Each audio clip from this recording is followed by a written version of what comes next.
Hello my dear students, so let's start with the next topic of the chapter the living world. ये last topic है, इसके बाद ये chapter आपका finish हो जाएगा and the topic is taxonomical aids. यानी इस टॉपिक एक्चुअली न्यू एनसीईआरटी में आपको ये टॉपिक नहीं मिलेगा। जो भी बच्चे इस साल उन्होंने एनसीईआरटी खरीदी है, बट मैंने आपको कहा था कि जो भी छोटे छोटे टॉपिक्स अगर बीच बीच में हटे हुए हैं तो उनको हम छोड़ेंगे नहीं, वरना आपको एक हमेशा बर्डन रहेगा दिमाग पे कि हमारा कुछ छूटा हुआ है। तो इतने छोटे से टॉपिक को कवर करने में कोई बुराई नहीं, बहुत ही आसान है और आपको कुछ सीखने को मिलेगा।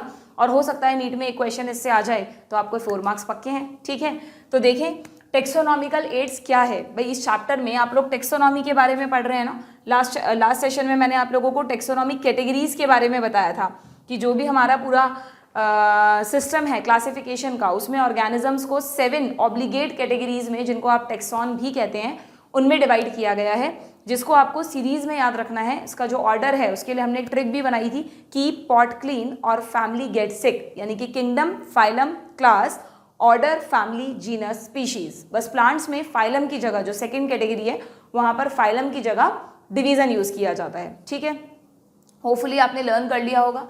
अब इस टॉपिक में आपको सिंपली क्या समझना है, उन चीज़ों के बारे में कि वो कौन कौन से माध्यम है, वो कौन कौन से साधन है, मीन्स हैं, जिनके थ्रू टेक्सोनॉमी को स्टडी किया जाता है। ठीक है, और उन सबको कहा जाता है टेक्सोनॉमिकल एड्स। देखें जरा, taxonomic studies of various species. जिन बच्चों के पास न्यू एनसीईआरटी और ये टॉपिक नहीं है, कोई बात नहीं है, मैंने इसका जो समरी है वो यहाँ पर लिख दिया है। अभी मैं डिस्कस करूँगी आपसे, आप बाद में इसको पीडीएफ नोट्स में से लिख लेना। ठीक है, तो taxonomic studies of various species of plants, animals and other organism. जरूरी नहीं है हम सिर्फ प्लांट्स और एनिमल्स को ही करें, बहुत सारे माइक्रो ऑर्गेनिजम्स भी हैं। They are used in agriculture, forestry, industry and in general in knowing our bio resources and their diversity. These studies would require correct classification and identification of that organism. Identification require intensive laboratorical studies. The collection of actual specimen of these species is essential and the prime source of taxonomic studies. तो अगर हमें किसी भी plant या animal या किसी भी species को स्टडी करना है तो उसके लिए हमें उसको कलेक्ट करना पड़ेगा। अब हो सकता है हम उसको लिविंग फॉर्म में रख सकें तो बहुत अच्छी बात है।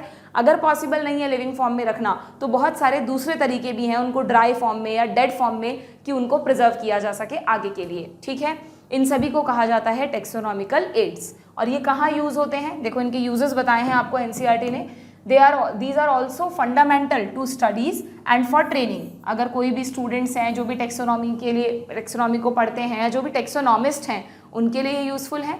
It is used for classification of an organism and the information gathered is also stored along with the specimen। तो future reference में भी इन taxonomical aids को use किया जाता है। In some cases the specimen is preserved for further studies। ठीक है, biologists have established certain procedures and techniques to store and preserve the information as well as the specimen। Some of these are explained here। ठीक है, अब आपकी book में 5 taxonomical aids discuss किए गए हैं। कौन कौन से हैं एक बार शॉर्ट में समझ लो। एक तो है हर्बेरियम। देखो नाम से पता चल रहा है हर्बेरियम यानी हर्ब्स का कलेक्शन। बट हर्बेरियम में क्या करते हैं बच्चों, ये बिल्कुल प्लांट्स की एक लाइब्रेरी की तरह होता है। इसमें पूरा का पूरा प्लांट नहीं रखते हम, बल्कि प्लांट के कुछ पार्ट को प्रिजर्व करते हैं ड्राइड फॉर्म में। पहले उसको सुखाते हैं, प्रेस करते हैं और फिर उसको प्रिजर्व करके शीट्स पर लगा देते हैं। शीट्स पर कुछ इंसेक्टिसाइड या फंगीसाइड्स केमिकल्स को स्प्रे कर देते हैं जिससे इनको ये ख़राब ना हो, और उसके साथ एक टैग लगा देते हैं, मतलब एक लेबल लगा देते हैं, उस पर इस प्लांट से रिलेटेड कुछ इन्फॉर्मेशन लिख दी जाती है। ठीक है, तो इस तरह के कलेक्शन ऑफ प्लांट्स को क्या कहते हैं, हर्बेरियम। जनरली जो भी अलग अलग तरह के इंस्टीट्यूट्स हैं, रिसर्च इंस्टीट्यूट्स हैं, वहाँ पर हर्बेरियम्स कॉमनली प्रेजेंट होते हैं। ठीक है, तो हर्बेरियम समझ में आया आपको एक वर्ड में कि भाई हर्बेरियम मतलब, नीट में पूछ लेंगे आपसे कि इसमें किसका प्रिजर्वेशन करते हैं, तो प्लांट्स का करते हैं। किस फॉर्म में करते हैं, ड्राइड फॉर्म में करते हैं, ड्राइड, प्रेस्ड एंड प्रिजर्व्ड। ठीक है, देन बोटानिकल गार्डन से तो आपने शायद घूमे भी होंगे, आपके भी जो भी आपकी सिटी है उसमें अगर कोई फेमस बोटानिकल गार्डन होगा तो जैसे आपके घर के आसपास गार्डन होता है ना, उसी को अगर हम थोड़ा बड़े स्केल पर बना दें और साइंटिफिक कर दें तो वो बन जाता है बोटानिकल गार्डन, जिसमें कि तरह तरह के प्लांट्स, ट्रीज वगैरह को ग्रो करवाया जाता है। और प्लस वो टूरिज्म के लिए भी ओपन होता है, बच्चे वहाँ पर रिसर्च के लिए भी जाते हैं, स्टडीज़ के लिए भी जाते हैं। ठीक है, तो उनमें पूरा ध्यान रखा जाता है और हर प्लांट के पास ज़्यादा इन्फॉर्मेशन नहीं, एक टैग लगा दिया जाता है जिस पर एटलीस्ट उस प्लांट का नेम हो, साइंटिफिक नेम, लोकल नेम। ठीक है, जिससे कि उस प्लांट को पहचान सके। ओके, देन ये हो गया प्लांट्स के लिए। तो botanical garden again is for plants, लेकिन कैसे प्लांट्स, लिविंग प्लांट्स। ठीक है, वहाँ ड्राइड प्लांट्स थे। नाउ जूलॉजिकल पार्क्स में सिंपली ये तो सबने घुमा है भाई, जिसको आप बचपन में चिड़ियाघर या जू कहते हो, वही जू को यहाँ पर कहा गया है जूलॉजिकल पार्क्स, जहाँ पर वाइल्ड एनिमल्स को रखा जाता है। अब ये दोनों में लिविंग कर दिया, वहाँ पे ड्राइड प्लांट्स को कर लिया। अब बहुत सारे ऐसे भी तो प्लांट्स और एनिमल्स हैं जिनको हम लिविंग फॉर्म में या ड्राइड फॉर्म में नहीं रख सकते, तो फिर उनकी जो डेड बॉडीज़ होती हैं, उनके जो डेड स्पेसिमेंट्स होते हैं, उनको रखने के लिए बनाए गए बच्चों म्यूजियम्स। म्यूजियम्स में क्या होता है, जनरली इस तरह के ट्रांसपेरेंट जार्स होते हैं, तो शायद आपने स्कूल में भी देखा होगा बहुत सारा। अब तो खैर एनिमल्स को रखने पर बैन लग गया, वरना पहले स्कूल्स में भी म्यूजियम्स में स्पेसिमेन रखे जाते थे। तो उनमें सिंपली पूरा का पूरा, जैसे स्टार फिश है, आपको दिख रहा होगा यहाँ पर एक फिश है, या आई थिंक कोई एस्कैरिस, कोई राउंड वॉर्म है, तो एनिमल्स को डायरेक्टली उनकी डेड बॉडीज को प्रिजर्व कर लेते हैं, किसमें, एक जार में, और इस जार में वो बॉडी डीकम्पोज ना हो उसके लिए एक सोल्यूशन भी ऐड किया जाता है। इस सोल्यूशन का नाम है फॉर्मेलिन। इस सोल्यूशन का नाम क्या है, फॉर्मेलिन। ठीक है, मैं आपको इसलिए अभी पहले एनसीईआरटी से नहीं पढ़ा रही हूँ, जिससे आपको एक बार आइडिया लग जाए, फिर हम फटाफट देख लेंगे एनसीईआरटी में क्या क्या पॉइंट्स लिखे हैं। ठीक है, अब लेकिन जो छोटे छोटे इंसेक्ट्स हैं उनको कैसे प्रिजर्व करें, कैसे रखें भाई हम इतने बड़े जार में, सोल्यूशन में, तो उनके लिए इंसेक्ट बॉक्सेस होते हैं। उनके लिए क्या होते हैं, इंसेक्ट बॉक्सेस होते हैं। उन इंसेक्ट बॉक्सेस पर एनिमल किसी भी एक छोटे इंसेक्ट को पकड़ते हैं, फिर उसको मारते हैं और उसको पिन कर देते हैं, उसके जो भी ये अपेंडेजेस हैं उनके थ्रू उसको पिन कर देते हैं, उसको बोलते हैं किलिंग एंड पिनिंग। ठीक है, तो किलिंग एंड पिनिंग प्रोसीजर से इंसेक्ट्स को म्यूजियम में रखा जाता है अलॉन्ग विद देयर नेम। ठीक है, इसी तरह स्केलेटन्स को भी प्रिजर्व कर सकते हैं। ठीक है, जैसे मेडिकल कॉलेजेस में ह्यूमन स्केलेटन्स होते हैं, वैसे अलग अलग रिसर्च इंस्टीट्यूट्स में दूसरे एनिमल्स के, डायनासोर्स के स्केलेटन्स आर वेरी कॉमन। हमारे पास सोर्स ही ये है डायनासोर को पढ़ना हो तो स्केलेटन। ठीक है, और ये क्या है बच्चों, these are the stuffed animals. Stuffed animals मतलब अगर बहुत बड़े बड़े एनिमल्स हैं और हमें उनको एज इट इज रखना है, तो क्या करते हैं, जो भी कोई डेड एनिमल मिला, या हो सकता है एनिमल्स को मार के, वैसे मारना इज़ नॉट एथिकल, तो जो भी एनिमल्स की बॉडी है डेड, तो उसमें से क्या करते हैं, अंदर के ऑर्गन्स निकाल देते हैं। वो जैसे पोस्टमार्टम करते हैं ना, लाइक वैसे ही उनको उसकी स्किन में कट लगा के खोलकर उनके अंदर से सब ऑर्गन्स वगैरह हटा देते हैं और उनके अंदर स्टफिंग कर देते हैं किसी भी चीज़ की, कॉटन की या किसी भी चीज़ की, जिससे वो बिल्कुल वैसी ही शेप का हो जाए एनिमल, और फिर उसको वापस से जो इंसिजन लगाए तो उसको वापस सिल देते हैं। ठीक है, और फिर उस एनिमल को एज इट इज़ रख लेते हैं म्यूजियम में। समझ में आ गया, इसके अंदर ऑर्गन्स नहीं है, वरना ये कैसे रह पाते भाई, फिर तो डीकम्पोज हो जाते। और हर मेथड में इसके अलावा इन पर टाइमली स्प्रे भी करते रहते हैं, जिससे बैक्टीरिया और फंजाई इनको खराब ना करें। ठीक है, समझ में आ गया। तो ये हो गए आपके म्यूजियम्स। तो ये चारों तो मेन टेक्सोनॉमिकल एड्स हैं ही जिन पर क्वेश्चंस पूछे जाते हैं। इसके अलावा कुछ बुकलेट्स भी होती हैं जिनको कि टेक्सोनॉमी में स्टडी पर्पस के लिए यूज़ किया जाता है, आइडेंटिफिकेशन पर्पस के लिए यूज़ किया जाता है। उनमें से सबसे कॉमन बुकलेट है कीज़, इनको कहते हैं टेक्सोनॉमिक कीज़। ठीक है, ये टेक्सोनॉमिक कीज़ एक तरीके का आइडेंटिफिकेशन टूल होते हैं। अभी बताऊंगी इन कीज़ में किस तरह से अगर कोई भी एनिमल के बारे में नया पता चला है तो हम उस बुकलेट में ट्रेड्स को पढ़ के आइडेंटिफाई कर सकते हैं कि यार ये मैमल है या ये रेप्टाइल है या बर्ड्स है, कहाँ क्लासीफाई करें हम इसको, तो उसमें कीज़ बहुत हेल्प करती हैं। ठीक है, कीज़ पे क्वेश्चन भी आता है कॉमनली नीट में। देन और इसके अलावा कीज़ के अलावा भी कुछ बुकलेट्स होती हैं जिनमें एनिमल्स को डिस्क्राइब, मतलब नॉट ओनली एनिमल, प्लांट्स हैं, एनिमल्स हैं, माइक्रोब्स हैं, उनको डिस्क्राइब किया जाता है, जैसे flora, manual, monograph, catalogue. Catalogue तो बहुत कॉमन है, हम किसी शॉप पर जाते हैं या कुछ भी खरीदने जाते हैं शोरूम पर, तो वो हमें कैटलॉग दिखाते हैं ना, तो वैसे ही स्पीशीज़ के भी कैटलॉग होते हैं जिनमें उनकी लिस्ट होती है नेम के साथ। ठीक है, तो ये सारे क्या हैं, these are the taxonomical aids. Okay, तो अगर नहीं भी है आपके पास एनसीईआरटी तो एटलीस्ट ये वाला पार्ट भी आप लिख के रख लोगे ना अपनी एनसीईआरटी में, अपने नोट्स में, तो आपके पास इनफ होगा। ठीक है, अच्छा ये चीज़ और सुन लो, जब आप 12th एनसीईआरटी में इकोलॉजी पढ़ोगे तो वहाँ पर दे रखा है कि ये जो दोनों हैं, बोटानिकल गार्डन्स और जूलॉजिकल पार्क्स, इनको एक्स सिटू कंजर्वेशन में रखते हैं। एक्स सिटू कंजर्वेशन मतलब भाई जैसे आपको पता है बहुत जो भी स्पीशीज़ हैं वो एक्सटिंक्ट होती जा रही हैं लगातार, तो हमें लगता है कि यार ये रिस्की स्पीशीज़ है, ये हो सकता है आगे जाकर एक्सटिंक्ट हो जाए, तो इसको बचाओ, इसको कंजर्व करो। तो उसके दो मेथड्स होते हैं, एक तो जिस जगह वो रहती है वहीं पे कंजर्व कर दो, एक किसी दूसरी जगह ले जाकर कंजर्व कर दो। तो जिस जगह वो रहती है वहीं पर कंजर्व करना इन सिटू कंजर्वेशन, पढ़ाऊंगी जब इकोलॉजी पढ़ेंगे, और किसी और जगह ले जाकर कंजर्व करना एक्स सिटू कंजर्वेशन। ठीक है, तो ये दोनों एक्स सिटू कंजर्वेशन है। उससे आपको क्या याद रहेगा, उससे आपको ये याद रखना है कि अगर मान लो चेन्नई में कोई बोटानिकल गार्डन है, ठीक है, तो उस बोटानिकल गार्डन में ज़रूरी नहीं है सिर्फ चेन्नई की स्पीशीज़ हों, बाहर के एरियाज़ की भी स्पीशीज़ होंगी, बाहर के भी स्पीशीज़ को वहाँ ला के प्लांट्स को उगाया जाता है। ऐसे ही जूलॉजिकल पार्क्स में भी है। तो ये कैसा हुआ, एक्स सिटू कंजर्वेशन हुआ, वहाँ के तो होंगे ही होंगे प्लस बाहर के भी होंगे। तो यहाँ पर एंडेमिक और एक्सोटिक दोनों तरह की स्पीशीज़ को रखा जाता है। ये PYQ है, एग्जाम्पलर में भी है शायद ये क्वेश्चन, इसलिए बता रही हूँ मैं आपको। एंडेमिक यानी लोकल स्पीशीज़ जो उसी एरिया की है, और एक्सोटिक यानी फॉरेन स्पीशीज़ जो बाहर के किसी एरिया से लाई गई है, ठीक है ना। तो ये दोनों में उस एरिया के साथ साथ बाहर के लाए गए एनिमल्स या प्लांट्स को भी रखा जाता है, ठीक है। समझ में आ गया। देखो इसके नाम से कंफ्यूज मत होना, इसका नाम है जूलॉजिकल पार्क्स। तो आप पार्क्स पढ़ के सोचो कि यार ये प्लांट्स के लिए है, नहीं है, ये एनिमल्स के लिए। पर बट ऑब्वियस हम चाहते हैं कि एनिमल्स को नेचुरल हैबिटेट मिले, तो हम उसको जंगल जैसा या गार्डन जैसा दिखाने के लिए वहाँ पे प्लांट्स भी तो लगाएंगे ना, इसलिए इसके नाम में पार्क्स आ जाता है। बाकी वहाँ पर जो हमारी जो अंडर ऑब्जर्वेशन जो स्पीशीज़ हैं वो प्लांट्स नहीं हैं, वो एनिमल्स हैं, ठीक है। समझ में आ गया। चलो देख लेते हैं फटाफट NCERT में क्या क्या दिया है। हर्बेरियम, हर्बेरियम के लिए क्या दिया है भाई, herbarium is a store house of collected plant specimen that are, highlight कर देना, that are dried, pressed and preserved. सुखाते हैं, प्रेस करते हैं और फिर प्रिजर्व करते हैं, ठीक है।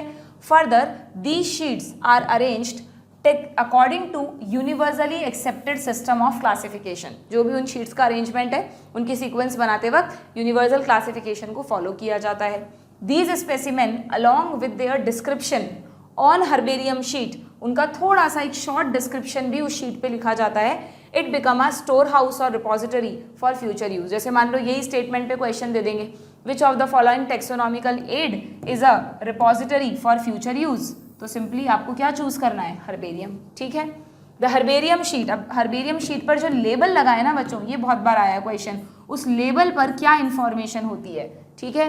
तो उस पर होती है date and place of collection, किस दिन और कहाँ से कलेक्ट किया गया है। दूसरा, उस प्लांट का नाम होता है, कौन कौन से नाम होते हैं, उसका लोकल नेम जिस एरिया से उसे कलेक्ट किया है, उसका इंग्लिश नेम और उसका बोटानिकल नेम, बोटानिकल यानी scientific name. Very very important, आपको पता है प्लांट्स में उसकी फैमिली बहुत इंपॉर्टेंट होती है कि वो सोलेनेसी फैमिली का है या फेबेसी फैमिली का है, उससे हमें तुरंत कैरेक्टरिस्टिक्स पता चल जाते हैं। तो फैमिली लिखनी है, सारी हायरार्की लिखने की जरूरत नहीं है, एटलीस्ट फैमिली लिखनी है, और जिस बंदे ने उसको कलेक्ट किया है, जिस पर्सन ने उसको कलेक्ट किया है, उसका नाम भी लिखा रहता है, ठीक है। तो ये कुछ और भी कुछ इन्फॉर्मेशन होती हैं, बट ये मेजर इन्फॉर्मेशन हैं जो होनी ही होनी चाहिए। Clear. Herbaria also serve as quick referral system. जैसे आपको अब तो खैर गूगल वगैरह आ गया, आपको कुछ नहीं आता तो आप तुरंत गूगल पे सर्च करते हो, बट पहले लाइब्रेरीज होती थी ना कि हमें कुछ नहीं आया तो लाइब्रेरी में तरह तरह की बुक्स हैं, उसको निकाल कर फटाफट देख लो। तो वैसे ही हर्बेरियम क्या है, क्विक रेफरल सिस्टम है जब भी कोई टेक्सोनॉमिक स्टडी करनी हो, ठीक है। समझ में आ गया हर्बेरियम क्या होता है, ये आपके NCERT का पिक्चर है और इस तरह से हर्बेरियम्स बनाए जाते हैं। बोटानिकल गार्डन्स की बात करें तो ये क्या है, एक तरह के गार्डन ही हैं। These are the specialise gardens have collection of living plants, ठीक है, बट ड्राइड या डेड नहीं, लिविंग प्लांट्स होंगे यहाँ पर। They are grown for identification purpose, उनके पास एक टैग होता है जिस पर उनका नाम लिखा रहता है, ठीक है। And each plant is labelled, देखो सब कुछ नहीं लिखना है इसके लेबल पर। हर्बेरियम के लेबल पे तो कलेक्टर का नाम, date and place of collection और 3 तरह के नाम अलग अलग थे, फैमिली भी थी। यहाँ पर सिर्फ 2 चीज़ें लिखनी है, क्या, एक तो प्लांट का साइंटिफिक नेम और दूसरा उसकी फैमिली, ठीक है। क्लियर। देखो मैंने कहा ना प्लांट्स में फैमिली बहुत इंपॉर्टेंट होती है। द फेमस बोटानिकल गार्डन, अब आपकी बुक में 3 बोटानिकल गार्डन्स के नाम दिए हैं, तो आपको ध्यान रखना है। सबसे पहला गार्डन है botanical garden eight Q England, ये इसका पूरा नाम लिख लो बच्चों। यहाँ पे रॉयल वर्ड और लगा दो, इसका पूरा नाम है रॉयल बॉटनिकल गार्डन जो कि क्यू इंग्लैंड में है। और ध्यान रखिएगा ये लार्जेस्ट इन वर्ल्ड है, largest botanical garden in world. पूरे वर्ल्ड में अगर आपसे पूछे सबसे बड़ा बोटानिकल गार्डन कौन सा है, तो इंग्लैंड के क्यू में रॉयल बॉटनिकल गार्डन, ठीक है। और इंडिया में अगर पूछ लें कि भाई हमारे इंडिया का सबसे बड़ा गार्डन बताओ, तो इंडियन बॉटनिकल गार्डन हावड़ा, ये हमारे इंडिया का है। This is largest botanical garden in India, ध्यान रखना दोनों अलग अलग हैं। और ये NCERT में लिखा नहीं है, ये नाम तो दिए हैं ना, तो क्वेश्चंस फ्रिक्वेंटली आते हैं, ठीक है। कहाँ पर है ये, हावड़ा में, कोलकाता में, ओके। देन और एक और दिया है, ये भी काफ़ी फेमस है इंडिया में, national botanical research institute, that is NBRI Lucknow. कहाँ पर है ये, लखनऊ में। कई बार मैच भी करवा देंगे आपसे, तीनों बॉटनिकल गार्डन आ जाएंगे, उनके सामने उनकी सिटी आ जाएगी, तो आपको जस्ट मैच करना होगा, ठीक है। इसको कैसे याद रख सकते हो आप, एक आप रिप्रोडक्टिव हेल्थ में CDRI लखनऊ भी तो पढ़ते हो, है ना। जहाँ पर वो सहेली पिल बनाई गई थी, तो CDRI NBRI लखनऊ में ना रिसर्च इंस्टीट्यूट्स काफ़ी हैं इससे रिलेटेड, तो वो ड्रग से रिलेटेड है, ये बॉटनी से रिलेटेड है। ठीक है, आगे बढ़े। चलिए, म्यूजियम में क्या क्या लिखा है भाई। Biological museums are generally set up in, देखो, एजुकेशनल इंस्टीट्यूट्स, जनरली स्कूल्स में कॉलेजेस में भी म्यूजियम्स अलाउड हैं। म्यूजियम हैव कलेक्शन ऑफ, कोई स्पेसिफाई नहीं है कि प्लांट्स का है या एनिमल्स का है, सबका है, preserved plants as well as animals. ठीक है, for study and reference. Specimens are preserve, अब चार एग्जाम्पल्स यहाँ पे दिए म्यूजियम में कैसे प्रिजर्व कर सकते हैं हम। पहला तो कंटेनर्स और जार्स में, बट इसके लिए आपको प्रिजर्वेटिव सोल्यूशन की जरूरत पड़ेगी, जो मैंने आपको बताया कॉमनली होता है फॉर्मेलिन। जब आप मेडिकल कॉलेज में पहुंच जाओगे ना, तो फर्स्ट ईयर MBBS में आपको डाइसेक्शन रूम, कैडेवर का डाइसेक्शन करना होता है, तो वहाँ पर कैडेवर को भी फॉर्मेलिन में रखते हैं, जिससे उसकी जो बॉडी है वो सही रहे, प्रिजर्व्ड रहे, डिकम्पोज ना हो। ठीक है, तो फॉर्मेलिन वो बड़ा आंखों में इरिटेट सा करते, जब फर्स्ट ईयर में हम लोग जैसे गए थे तो एकदम से आइज में आता है, एकदम से आंसू से भी आने लग जाते हैं फॉर्मेलिन से। ठीक है, इरिटेटिंग होता है ये आइज के लिए, बट इट इज प्रिजर्वेटिव। ठीक है, प्लांट एंड एनिमल स्पेसिमेन में ऑल्सो भी प्रिजर्व्ड एज ड्राई स्पेसिमेन, जरूरी नहीं है जार में ही करें, कई बार ड्राई फॉर्म में भी प्रिजर्व किया जाता है, बट अगेन उन पर टाइम टू टाइम स्प्रे करते रहेंगे जिससे कि वो खराब ना हो। Insects are preserved in insect boxes, insect boxes अभी बताया मैंने, क्या करेंगे इसके लिए, कलेक्ट, किलिंग, पिनिंग, पकड़ा, मारा और पिन किया। ठीक है, अगर बहुत बड़े एनिमल्स हैं, लार्जर एनिमल्स हैं, मैमल्स वगैरह हैं, बर्ड्स हैं, मैमल्स हैं, तो उसके लिए क्या करेंगे, उनकी स्टफिंग करेंगे। This is the third method, जो भी फोटोग्राफ दिखाई ना मैंने आपको, ये stuffed and preserved, birds and mammals specially. Okay, और इसके अलावा स्केलेटन्स भी प्रिजर्व किए जाते हैं। तो ये कुछ 4-5 फॉर्म्स हैं जो कि म्यूजियम में अलग अलग तरह से, ये ज़्यादातर एनिमल्स के लिए हैं, तो बच्चों के दिमाग में ये रह जाता है कि यार म्यूजियम सिर्फ एनिमल्स के लिए होगा, बट नहीं, ये जैसे मैंने आपको बताया ना, ये जो जार है फॉर्मेलिन के, तो इनमें प्लांट्स भी होते हैं बच्चों। जैसे मान लो ये कोई जार है, तो इन जार में मान लो कोई प्लांट है, एक्वेटिक प्लांट है हाइड्रिला, तो हाइड्रिला को भी इसमें रखा जा सकता है, या कोई भी पाइनस का कोई पार्ट है, साइकस के कोन्स हैं, तो इन सबको आप जार्स में रख सकते हो। तो म्यूजियम प्लांट्स के लिए भी हैं और एनिमल्स के लिए भी हैं, for plants as well as animal, but दोनों ही केसेस में इनके डेड फॉर्म्स होंगे, लिविंग फॉर्म्स नहीं होंगे, इनके डेड फॉर्म्स होंगे। ठीक है, देन जूलॉजिकल पार्क्स की बात कर लेते हैं। These are the places where wild animals are kept in protected environment under human care. Wild animals को तो केयर की बहुत ज़रूरत है ना, उनको टाइमली खाना देना है। अब आपने उनको पैक करके एक जगह पर रखा हुआ है, तो खाना देना तो आपको देना ही पड़ेगा। प्लस इससे क्या होता है, हमें उनकी फूड हैबिट सीखने का भी मौका मिल जाता है। उनकी फूड हैबिट क्या है, कौन सा एनिमल कितना ज़्यादा खूंखार है या कितना सीधा नेचर का है, तो बिहेवियर वगैरह भी इजीली स्टडी किया जा सकता है। All animals as far as possible, अच्छा, ये कोशिश की जाती है कि एनिमल्स को पिंजरों में बंद करके ना रखें। पहले, अभी भी रखते हैं कई सारे जू में कि एकदम पिंजरे में अंदर बंद करके रखते हैं, बट वो अब थोड़ा सा चेंज हो गया है मेथड कि भाई बिल्कुल ऐसे पिंजरों में बंद मत करो, ऐसे अलग अलग पार्टीशंस बना दो पूरे जूलॉजिकल पार्क में और उन पे फेंसिंग कर दो। बाकी जो चारों तरफ प्लांट्स हों, ट्रीज़ हों, जिससे वो एनिमल घूम फिर सके और उसको ऐसे जेल जैसा फील ना हो। ठीक है, तो ये पूरी कोशिश की जाती है कि उनको नेचुरल हैबिटेट जैसा एनवायरनमेंट वहाँ अवेलेबल करवाया जाए। Children love visiting these parks commonly called जू। ठीक है, ये सब आपको दिखाए हैं अलग अलग जूस के पिक्चर्स। क्लियर है, आगे बढ़ें। नेक्स्ट आ जाते हैं हम कीज़ पर। कीज़ पे क्वेश्चंस काफ़ी पूछे जाते हैं, थोड़ा सा कंफ्यूजिंग भी होता है ये बच्चों के लिए, तो ध्यान रखना। कीज़ को आप टेक्सोनॉमिक कीज़ भी कह सकते हो, एक ही बात है, टेक्सोनॉमिक की। ठीक है, actually you know what is की, यहाँ पे की चाबी के रेफरेंस में नहीं है, की का मतलब होता है कुंजी। ऐसे पहले के टाइम में ना, या शायद अभी भी हो सकता है कुछ जगहों पर होता हो, बच्चे ना एग्जाम से एक दिन पहले कई सारे बच्चे की पढ़ लेते हैं उस सब्जेक्ट की। उस सब्जेक्ट की मतलब जिसमें उस सब्जेक्ट की पूरी समरी दी हो, इंपॉर्टेंट चीज़ें दी हो, बस उन क्वेश्चंस को पढ़ जाओ और पास हो जाओ। मेडिकल में नहीं होता ऐसा, ठीक है, नॉर्मली ग्रेजुएशन में। तो ये जो भी अलग अलग डिग्रीज हैं करनी है, तो उनकी कुंजी होती है, की होती है, उन्हें पढ़ लो। तो की क्या होती है, एक्चुअली कुछ बुक्स होती हैं, बुकलेट्स होती हैं। तो यहाँ टेक्सोनॉमी में भी कुछ कीज़ बनाई गई हैं जिनको टेक्सोनॉमी कीज़ कहते हैं, और इनमें क्या होता है, they are use for identification, इसको हाईलाइट कर दो, identification of plants and animals. सबके लिए हैं ये कीज़ भी, ठीक है। कैसे उनको डिस्क्राइब किया जाता है, based on the similarities and dissimilarities. The keys are based on the contrasting character, जिसको कहा जाता है कपलेट। इस पे बड़ा क्वेश्चन आता है, कपलेट पर। ये देखो, जैसे अगर मान लो कोई की बनानी है हमको, तो उस की में क्या करेंगे हम, इस तरह से बनती है कॉन्ट्रास्टिंग ट्रेड्स के बेसिस पर, कि जैसे मान लो हमें देखना है फिन्स हैं तो हैं कि नहीं, अगर फिन्स हैं तो वो पाइसीज है, अगर फिन्स नहीं है तो फिर हम दूसरा कॉन्ट्रास्टिंग कैरेक्टर देखेंगे कि भाई फेदर जो हैं वो प्रेजेंट हैं कि एब्सेंट है। अगर हैं तो मतलब ये कॉर्डेट्स की एक की बनाई है, ठीक है, वर्टिब्रेट्स की, अगर हैं तो फिर वो बर्ड है, अगर नहीं है फिर नेक्स्ट फीचर देखेंगे कि उनमें शार्प कैनाइंस हैं कि नहीं है, नहीं है तो वो कोई और मैमल हो सकता है तो वो कोई और मैमल हो सकता है, फिर उसमें और फीचर्स देखेंगे, मजल ऐसे थोड़ी शार्प नोज होती है।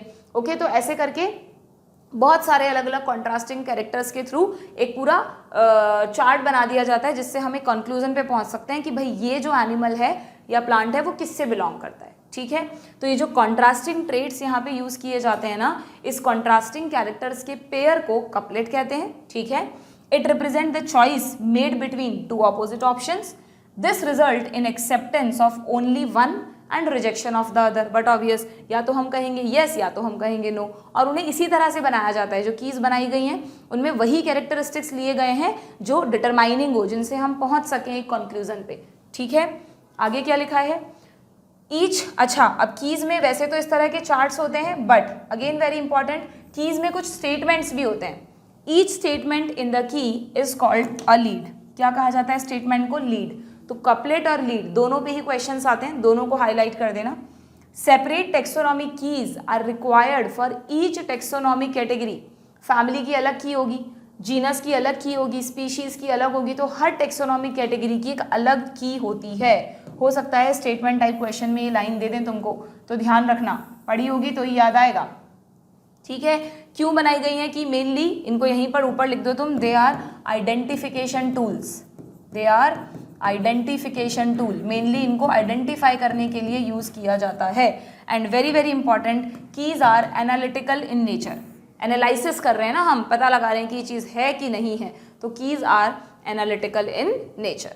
ठीक है, देन अदर एड्स में सिर्फ सिंपली एक एक लाइन दी है इनके बारे में। 4 अदर एड्स बताएं तुम्हारी बुक में, flora, manual, monograph and catalogue. देखें जरा, अगर बात करें they are for recording description, they also help in correct. अब ये जितने भी हैं उनमें डिस्क्रिप्शन भी होता है और उनसे अगेन कीज की तरह आइडेंटिफिकेशन भी कर सकते हो। फ्लोरा की अगर बात करें, देखो तुमने सुना होगा, अगर नहीं पढ़ा अभी तक तो तुम बायो में कई जगह एक वर्ड पढ़ोगे, फ्लोरा एंड फौना। जब भी ये वर्ड आए ना तो फ्लोरा का मतलब बात हो रही है प्लांट्स की, क्योंकि फ्लोरा फ्लावर से याद रख लेना, और फौना की मतलब बात हो रही है एनिमल्स की। अब फ्लोरा एक्चुअली क्या होता है, जैसे देखो ये एक बुक है, इस पर लिखा है फ्लोरा ऑफ मेलबॉर्न, है ना, मेलबॉर्न एक सिटी है आई थिंक ऑस्ट्रेलिया में। तो जो मेलबॉर्न सिटी है वहाँ पर कौन कौन से प्लांट्स उस हैबिटेट में प्रेजेंट है, उनका एक अकाउंट हमने एक बुक में बना दिया, तो वो बन गया फ्लोरा। इसी तरह एनिमल्स की बना देते तो वो बन जाता फौना। कहीं का भी फ्लोरा होगा तो आपको बुक पर लिखा दिखेगा कि फ्लोरा ऑफ दिस, जैसे फ्लोरा ऑफ राजस्थान या फ्लोरा ऑफ किसी भी एक पर्टिकुलर स्टेट का है, सिटी का है, हर सबका होता है, कंट्री वाइज भी होता है, सबका अलग अलग होता है, मेनली सिटी वाइज ज़्यादा अच्छा रहता है। तो व्हाट इज फ्लोरा? फ्लोरा को कैसे डिफाइन करेंगे हम? Flora contain the actual account of habitat and distribution of plants of a given area. Given area बहुत इंपॉर्टेंट है यहाँ पे, किसी भी एक पर्टिकुलर एरिया का जो प्लांट्स हैं उनका हैबिटेट एंड डिस्ट्रीब्यूशन के साथ उनको डिस्क्राइब करने वाली बुक क्या है? फ्लोरा। एनिमल्स को करेगी तो फौना। ठीक है, these provide the index to the plant species found in a particular area. इससे हमको आइडिया लग जाएगा कि कौन से प्लांट्स किस एरिया में प्रेजेंट होते हैं। ठीक है, टेक्सोनॉमिस्ट के काम आती हैं, बट ऑब्वियस हम तो क्या ही करेंगे इन बुक्स का। देन मैनुअल्स क्या होते हैं भाई? Manuals are useful in providing information for identification of name of species found in an area. Manuals में मेनली किसी एरिया की जो भी स्पीशीज है उनके नेम्स लिखे रहते हैं। ठीक है, ज़्यादा डिस्क्रिप्शन वगैरह नहीं होता है। और मोनोग्राफ क्या होते हैं? कैटलॉग की डेफिनेशन नहीं दी, कैटलॉग भी इसी तरह की लिस्ट होती हैं। ठीक है, मोनोग्राफ जरूर याद रखना, मोनोग्राफ अगेन इंपॉर्टेंट है कि मोनो यानी सिंगल, तो मोनोग्राफ का मतलब जैसे देखो ये एक बुक है, इस पर लिखा है मोनोग्राफ। ठीक है, मोनोग्राफ क्या होता है? एक किसी भी टेक्सॉन का होता है। जैसे मान लो मुझे मैमल्स का मोनोग्राफ बनाना है, तो मैमल से रिलेटेड जो भी इंपॉर्टेंट इन्फॉर्मेशन है उस मोनोग्राफ में लिख दूंगी। या हो सकता है मुझे ह्यूमंस का, होमोसेपियंस का, सेपियंस का मोनोग्राफ बनाना है, तो ह्यूमंस की जो भी इंफॉर्मेशन है वो उसमें लिख देंगे। समझ में आ रहा है? पर कोई भी मोनोग्राफ जो होगा ना, it contain information on any one tax on.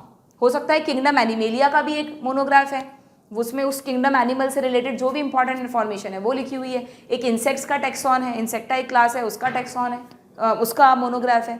तो किसी भी एक टेक्सॉन को डिस्क्राइब करता हुआ एक मोनोग्राफ होता है, एक बुक होती है, ठीक है। ऐसे टेक्सोनॉमिस्ट ने जितने भी अलग अलग टेक्सॉन हैं, उनके अलग अलग टाइप्स हैं, उन सबके मोनोग्राफ बना रखे हैं। समझ में आ गई बात? तो बस इस तरह से टेक्सोनॉमिस्ट क्या करते हैं, टेक्सोनॉमिक स्टडीज करते हैं। ये आपको इस टॉपिक में मेनली बताया है। तो the chapter is ended now. अब हम फटाफट से समरी देख लेते हैं, भाई समरी में वही सब चीज़ें हैं या कुछ नया पॉइंट है क्या। तो ये तुम पढ़ोगे, ये तो बिल्कुल वही है जो हमने अभी तक सीखा। ये मुझे थोड़ा सा एक एडिशनल लाइन लगी तो मैंने इसे हाईलाइट कर लिया, तुम भी कर लो।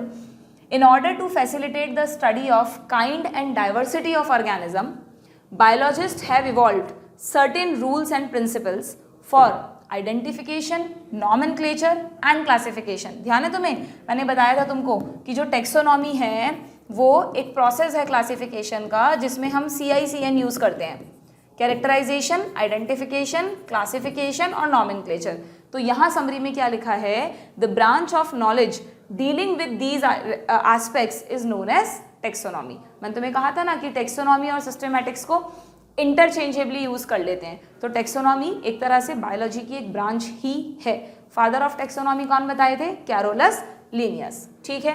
फिर आगे बताया है कि ये जो भी टेक्सोनॉमिक स्टडीज हैं इनको एग्रीकल्चर, फॉरेस्ट्री, इंडस्ट्री वगैरह में यूज करते हैं, ठीक है। ये बेसिक्स ऑफ टेक्सोनॉमी पूछ लें तो ये रहे CICN, इनको कहते हैं बेसिक्स ऑफ टेक्सोनॉमी, वही लिखा हुआ है सेम, ठीक है। देन उसके बाद अच्छा, उसके बाद यहाँ पर बाइनोमियल नॉमेनक्लेचर के बारे में बता दिया, दोबारा से कुछ नया नहीं है कि भाई जो एक स्टैंडर्डाइज सिस्टम है उसको बाइनोमियल नॉमेनक्लेचर कहते हैं। और फिर टेक्सोनॉमिक हायरार्की के बारे में बता दिया कि ऑर्गेनिजम्स को समझने के लिए हमने उनको टेक्सॉन में डिवाइड कर दिया और उन सभी के कलेक्शन को कहते हैं hierarchy. And then taxonomical aids के बारे में समरी दे दी कि जो टेक्सोनॉमिक एड्स हैं वो हमें किस में मदद करते हैं, आइडेंटिफिकेशन, नेमिंग एंड क्लासिफिकेशन में, वही same. These studies are carried out from the actual specimen which are collected from the field and preserved as a referral in the form of herbaria, museum, botanical gardens या zoological parks। और इनके अलावा कई सारी booklets भी होती हैं। Taxonomists also prepare and disseminate information through manuals and monograph for further studies.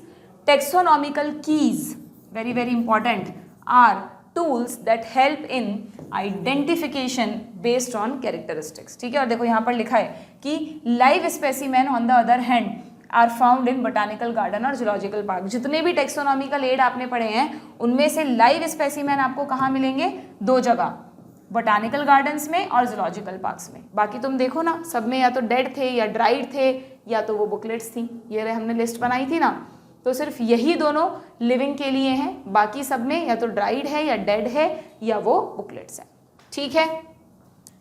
तो भाई यहाँ पर आपका चैप्टर हो गया ख़त्म। अब ऐसा नहीं रहेगा आपको दिमाग में कि मैम द लिविंग वर्ल्ड अभी हमारा बाकी है, एनटी ने क्या डिसीजन लिया क्या नहीं लिया। इसीलिए जैसे जैसे मैं आपको बताते जा रही हूँ वैसे वैसे चीज़ों को पढ़ते जाओ, उससे आपको एंड टाइम पर बहुत ज़्यादा बर्डन भी नहीं लगेगा कुछ भी चेंजेस होते हैं तो। इसलिए आप सब चीज़ों को कवर करो। हाँ, जो चैप्टर मैंने आपको शुरू में भी कहा था कि जो चैप्टर पूरी तरह डिलीटेड हैं उनको हम तभी लेंगे जब एनटीए क्लैरिफाई कर देगा कि भाई इस साल सिलेबस में क्या आने वाला है। बाकी जो छोटी मोटी चीज़ें छोड़ी हैं नहीं ली है ना, उनको आप इग्नोर ही कर दो, मतलब उनको तो आप पढ़ के ही चलो। क्या थोड़ा सा एडिशनल पढ़ने से कहीं ना कहीं वो कॉन्सेप्ट किसी दूसरे कॉन्सेप्ट को समझने में आपकी हेल्प ही करेगा, ठीक है। तो भाई नेक्स्ट कई बच्चे मुझसे भी पूछ रहे हैं कि मैम क्या सीक्वेंस रहेगा इस सीरीज़ का।